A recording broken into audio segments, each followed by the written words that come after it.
Let me tell you just a few things, and I'm going to race to keep us right on schedule for today. So, Metropolitan Interdenominational Church.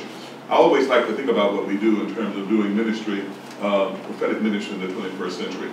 And what that means for us is that it means trying to understand how the prophetic voice needs to be brought to bear in relationship to this issue of fighting HIV/AIDS. This is our brand, this is our logo, it's on everything that we do, it's in front of you, I pray that you carry it with you. If you look closely, you'll see that embedded in the beautiful artistic work that was done by Reverend David Cassidy many years ago, one of our associates, is simply the word whosoever. And even though there's much in here that's symbolic of the faith tradition which we use as the basis, primary basis of that which we do in Metropolitan Church, we do see ourselves as being a congregation that's radically inclusive. We talk about ourselves as being a congregation that's inclusive of all, alienating to none, leading the way to spiritual growth by sharing God's love with the world. That's it. We think that's big enough to include everyone. We don't get bogged down in the ways in which people have come to experience deity in their lives, the ways in which they've come to know higher power, the ways in which they've come to know God. We don't even get too bogged down about the names that you use. We tend to lean toward Jesus, but if for you it is Buddha, if it is Allah, and if it is Elohim, if it is Jehovah, you go down the list. I think there's a way in which what we see in this word, whosoever, is truly that, whosoever. I always remember the great words that I heard once from Gardner C. Taylor, who said that ever since the Declaration of Independence was written, and it said that all men and women were created equal, that there's been somebody trying to file exception, except Native American, except, I feel that way about this word, whosoever. There are clearly people who are always trying to file exception, but there are no exceptions, that all are included, and we work very hard at trying to figure out how to make sure alienating none. But beyond that, and you might say, how do you get beyond that? I'll tell you what I think is beyond that for us here today, and for the work that we'll be doing together, hopefully for the next few months. I think that the posture in the picture is more important than anything for us. Because indeed, I know that when you see that image of outstretched hands, those who are within the position instantly think of crucifixion and resurrection and all that that represents. But I want to suggest to you there's something that I'm convinced this person, this individual who we focus on and refer to in the name of Jesus, was pushing all of us to do something that we too often do not do, and that is to stretch. Yes. And what we're going to be doing together for the next few months is some stretching. Because very often what happens is that we have become so limited, and we have ways in which we talk about what that means to stretch. But the one theme that I would suggest to you, that I know we will come up against over and over again, is this stumbling block that in too many instances has happened within our faith traditions. And that is that we've become so bogged down in telling people what to think about the issues and about the various realities that we encounter in life. And what we're going to be spending some time doing in these next months together is to deal with perhaps how to think beyond the limitations that we too often find ourselves placing upon ourselves. Sometimes there are doctrinal limitations, sometimes there are theological limitations, sometimes there are philosophical limitations, sometimes there are social standard ideas or ways of knowing that are too limiting. In order to fulfill that vision that your friend who you met on that street corner, who talked to you about how HIV/AIDS can really be a part of, I always say, the thing that could be the transforming, saving experience of our time, is understanding that. But you have to stretch. Because you come to those places where you hit the wall because of something that you've been told and that you've become so dogmatically committed to that you cannot open your mind to see beyond that. Think of where we would be today if people stayed stuck in places of understanding and belief that existed in the past. There were those who didn't believe that this day could ever come. There are those who could believe. Anybody ought to be shouting about that today. They ought to be shouting about it as of the events of 9 days ago. People who just did not believe. And some of us still find it hard to believe. Some of us still find it hard to believe. So there's a way in which this business of understanding, as we need to bring it to bear in relationship to HIV/AIDS, is going to continue to require us that we stretch. So you will often see that when I'm doing presentations, even when I am talking about whatever the slide might be before you, I always keep that image at the top, because I do believe in my heart that there's something that represents the energy, there's something that represents the power, there's something that represents that indescribable thing that goes beyond reason and logic, that is captured in that word whosoever, that influences everything I have to say. Because ultimately that's what we're trying to do, is understand how we do this. You have before you, which really we decided to use as your packet for today, the outline of the program that we have come to share with you. Let me just start off by telling you that we've learned, we've been doing this now for 12 years. When we first started doing capacity building work, we did it in a way that is probably what's most familiar to you, and that is that very often the way in which we did capacity building early on was that we went around the country. We actually have done this work in 23 states in the United States, but we actually went around doing these one-day events, a summit, a conference. You know the names. You've had them here. You've experienced them in other places. You know how we go in and we are involved in information dissemination. We're involved in training and development in a way that allows people to perhaps begin to become excited or even be energized, encouraged in terms of doing the work that we do. What we discovered about 5 years ago was that that was all well and good, and we don't in any way dismiss the significance of the work that we did in that format. But we realized that the issue of sustainability was one that we were not achieving to the degree that we would desire. It's not to say that it did not translate in some instances into having that kind of impact that left a sustainable mark on the work we've done. But we had to be more intentional about making it happen.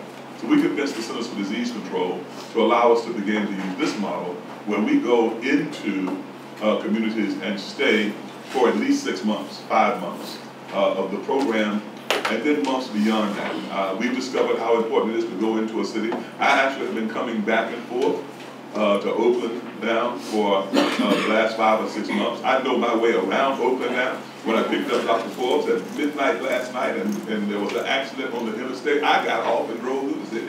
And I understood how to get out. I've been in Oakland enough that I know my way around Oakland quite well. But we've discovered, and I've come to know most of your faces in this room, because we've discovered that the work doesn't happen as it needs to happen if indeed you don't go into a city and really be intentional about understanding what's going on, not to come with any predisposition with regard to how things are being done, but rather go and discover and see for yourself. I should tell you right now, I'm excited about what I see going on in Oakland, because there are numerous efforts, and I should include the West Bay as well, because some of you are from the West Bay, and I think there's been evidence of clear collaboration. But what we also have seen, and I think you understand this, is that if we could somehow weave together, if we could somehow create the mosaic where all of these energies were singularly focused, where there was a greater level of collaboration, we probably could have a greater level of impact in terms of our fight against this disease. And I think there's also the appreciation that every organization I've talked to, every community-based organization, every service organization that I have had interactions with, every one of you talk about having a faith initiative, having some point in which you have determined that working with the faith community was an integral part of successfully doing that which we were trying to achieve. And what we realized in that is at the same time everyone said that, it's kind of like the way church works anyhow. You know, you've got your preacher over here in your church, and you've got your preacher in your church over here that you work with, but there's a way in which we need to bring all those energies together. And I hope what will happen in these next months that we're together is that we'll figure out how to bring those energies together in a way that will allow the impact to be greater. The other thing that is important to us in this process is making sure that, and by the way, as you take time and read through this brochure, everything I'm saying to you is pretty much captured there. So I'm not doing the slides right now in that regard. But what you will appreciate is that the way this has been designed is to make sure that we bring insight, that we bring perspective, that we bring new ways of thinking to the table, so that as we interact with the faith community, and as we ourselves, who might not be clergy, not necessarily people who wear their collars backwards and stand in pulpits on Sundays and other days of worship and proclaim what we believe to be the truth with regard to the great and complex and wondrous issues of the world and the times in which we live. Irrespective of that, we're clear that all of us are a part of this experience that we call a faith walk, because all of us are spiritual beings. I tell people all the time, we are at least three-dimensional beings. We're physical, we're mental, and we're spiritual. And your spirituality does not have to be reflected in religious terms for you to be spiritual. Most of us do end up acting out, living out who we are as spiritual beings within some religious context. But all of us believe. And one of the things that has become problematic in our communities is that far too often dysfunctional belief systems have upstaged that which is liberating, transforming, and hope-driven. And consequently, instead of uplifting, can very often be restricting, restraining, and limiting. So we're talking about how we become the forces of liberation in a fashion that go beyond the ordinary. And I think you have to have that if you're going to deal with this issue of HIV/AIDS effectively. Now I'm going to take my last 5 minutes and introduce you to a concept. And I should tell you, this concept is one that it's not one that is the byproduct of our work. It's not exclusive. Some of you that have done work in the social sciences, the psychosocial arena, are familiar with this idea of communication for social change.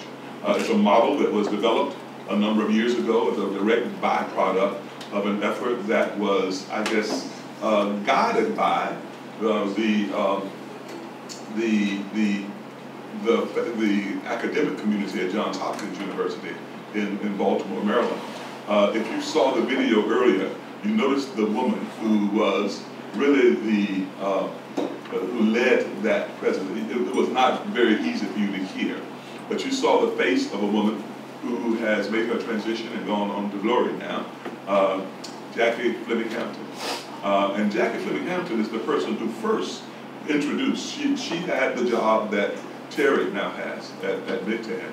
And she's the woman who first introduced this particular concept. We then probably wove into it some things that we thought were unique and peculiar to what our understandings had come to be with regard to how you bring the faith community into the arena of involvement around responding to HIV/AIDS. But there are a couple of words, and then I'm going to get to the end of this. One word that you're going to hear us use an awful lot is the word conversation. I am just thrilled by the fact that the people at CDC, the people at the HIV Vaccine Trial Network, and especially the work that goes under the umbrella of Legacy, have been willing to buy in with us to this idea that there has to be a new conversation that transpires at a level beyond which we've ever gone before, if we're ever going to bring together the energies of those who are in the different arenas that are associated with agencies, programs, and initiatives that are designed to address HIV/AIDS.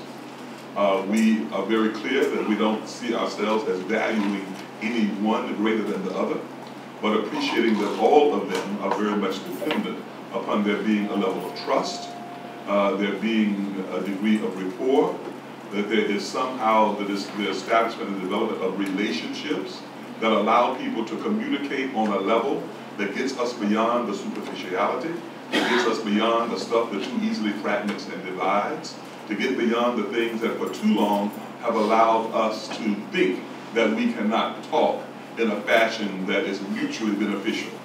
The conversation is what we're about creating. And like I said, I'll be forever indebted to CDC for buying into the idea that these conversations need to happen.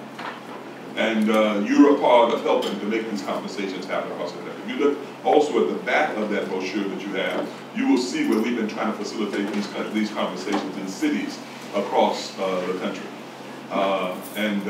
The one that by far we look at as being probably most successful for us right now is the experience that we've had in Rochester, New York. But that's not to say that the experiences in Houston and the experience in Chicago and South Carolina and Memphis have not also been very important. But we think that Oakland is going to be over the top. And it has a lot to do with what Kabir said to you earlier about this collaboration that we decided in the hallway of the Marriott Hotel in New Orleans, Louisiana, last January. And you know, y'all, when things happen and you know it's right, I had been looking for him. They told me what he looked like, and I actually we were both taking advantage of skirting out of a back door to find our way probably to the facility and ran right smack into each other. And we started talking about this. But what I would suggest to you has happened since then is that what we see in Oakland, and what you're doing today, by the way, we've learned as we've gone along. I mean, believe me, Memphis was not like Rochester, Rochester was not like. So we know how important it is that you are involved in this process. And what the Alameda County Health Department has brought to the table that is so important was Kabir said, look, we've got a few dollars that we can contribute to this. We have never done a pre-launch. What we've done in the other cities is we've gone in and done due diligence and done our work to learn the community. And then we would have probably ended up inviting most of you to be a part of a leadership team. And that leadership team has meetings on a weekly basis. We do it by simply conference call to talk about how we orchestrate and work our way through this series that we're going to suggest and ask you to be a part of beginning in January. Because of this pre-conference, this pre-launch, what this means is we now have a chance to come together before we begin to have those conversations via the conference calls. And one of the goals today, just so you know, there's nothing up our sleeve. Before you leave here today, we're going to ask you to buy in. You've already seen, there's a little card in here, all right? A little commitment card. And we're going to ask you to buy into the process. You see why it's important, as I share with you, just 2 or 3 things that's in this presentation. It is about transformation. It's more than information dissemination, okay? It's more than it's about transformation. The history of this is rooted in the guiding philosophy of communication for social change. It's really traced back to the work of Prophet Farah. You all know that work to some degree. Most of you all know, yes. Most of you all know the book, The Pedagogy of the Oppressed. Yes. And there's a way in which he speaks to these things of having to deal with how it is in relationship to purpose and cultural identity, building trust, commitment, and ownership. A part of doing it this way is that we want you to be involved in this evolution in a way that allows you to walk away having some ownership in it. The history, and these are 2 of the quotes I love from his work. It says transformation is only valid if it is carried out with people and not for them. Yeah. And it's a matter of getting you to be involved with us in doing this. And then liberation is like childbirth, and a painful one. The person who emerges is a new person, and no longer oppressor or oppressed, but a person in the process of achieving freedom. It is only the oppressed who, by freeing themselves, can free their oppressors. We're talking about the thing that Kabir was hitting on earlier. We believe that the whole experience together can be transformative in terms of how we do things. When a village or group uses the communication for social change process to address the critical issue, they have already affected positive outcomes. Just coming together begins the process of affecting positive outcomes.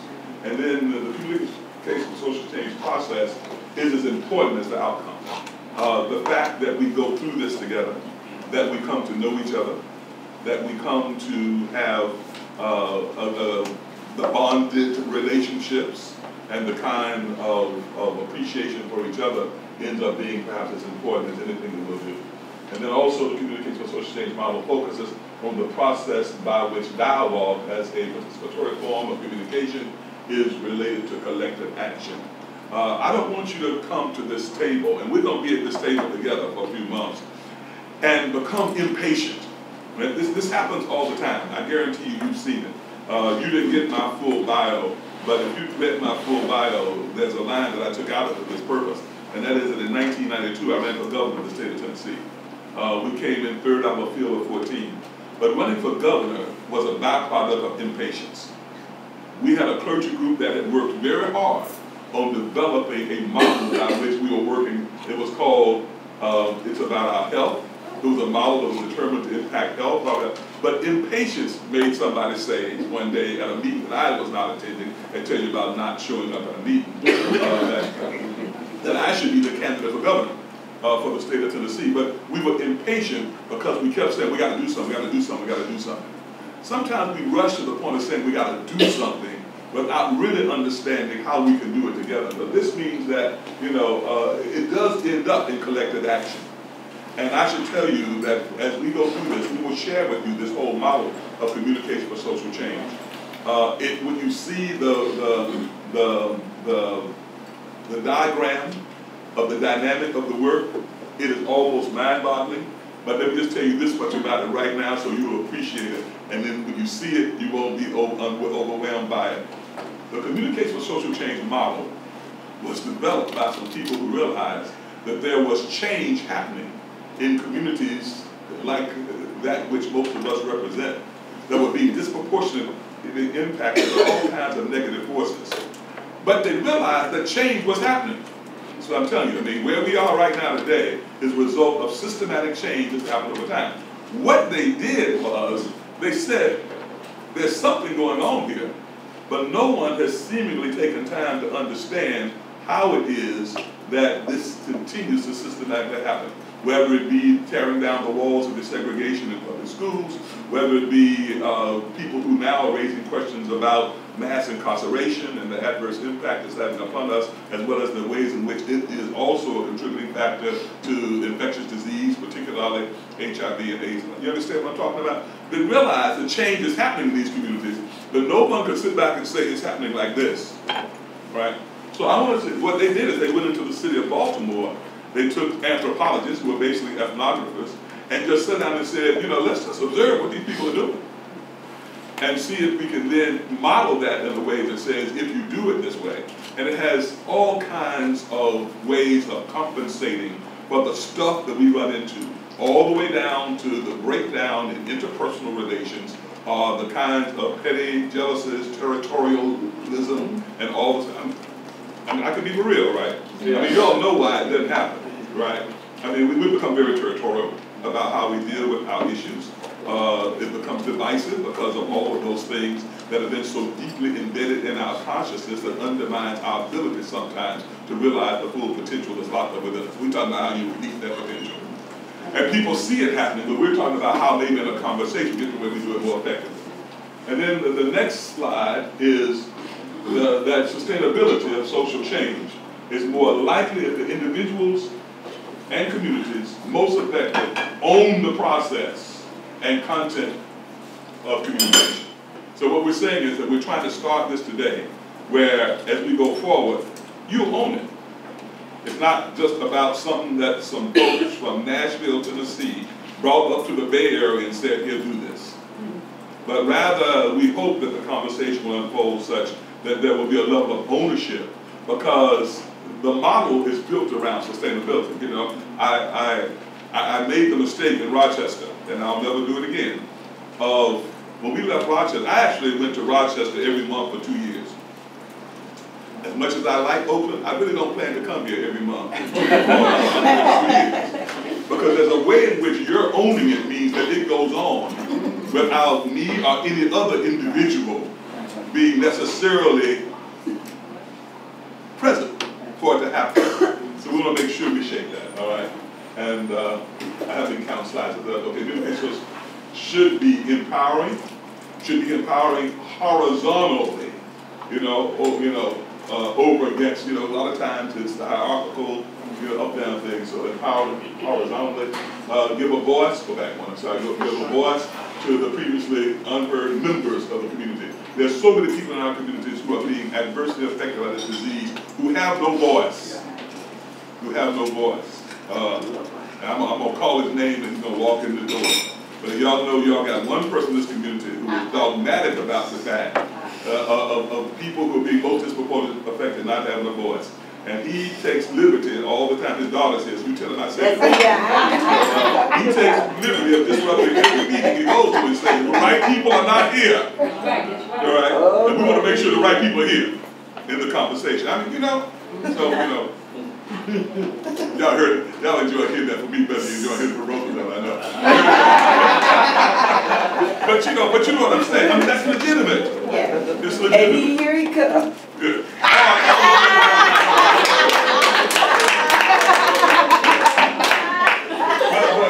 But if I ever heard anybody say this over and over again, give a voice to the previously unheard. You know, we talked about MSM at some point. MSM has to be heard. You know, if we're talking about women who are disenfranchised, oppressed, and abused, then those voices have to be heard. That's right. You know, it's not enough for those of us who stand in the pulpits to be saved. Right. It gets to be important for them to be involved in the conversation, in the community, and unheard members of the community, and be biased toward local content and ownership. So we are biased towards local content and ownership. Communities should be the agents of their own change. That's right. And what we're trying to do is create the conversation. We're just trying to create the conversation to allow this to happen. That's what we're here for. That's what I pray you'll appreciate. You're going to hear some voices today that I think will give you a glimpse of some of the distinguished lecturers and distinguished preachers. I did not know that Kabir was going to end up being one of those distinguished preachers this morning. Yeah. But, you know, it's saying, give him the pulpit, give him the microphone. I got a friend who always said, don't relinquish the microphone. Be sure who you give the microphone to, right? I'm coming where I trust Kabir enough. I knew I could give him the microphone, but I didn't know he was going to preach. But he took the text, and y'all get the text. That's right. You know, I know there's some biblical story that fits that moment in the water. And by the time I hear it next time, I will say, you know how it works by Kabir. The first time I say I got it from Kabir. The second time I say, you know, I got it from somebody I know. And the third time is I once heard. The fourth time is mine, all right? So you look up and see it on a video somewhere, you'll say, hey, I said that. But anyway, but it is about this, you all. And I'm convinced we can do this. I mean, I think Oakland is just so right for the moment. And I hope that all of you will lend your time, your talent, and your treasure to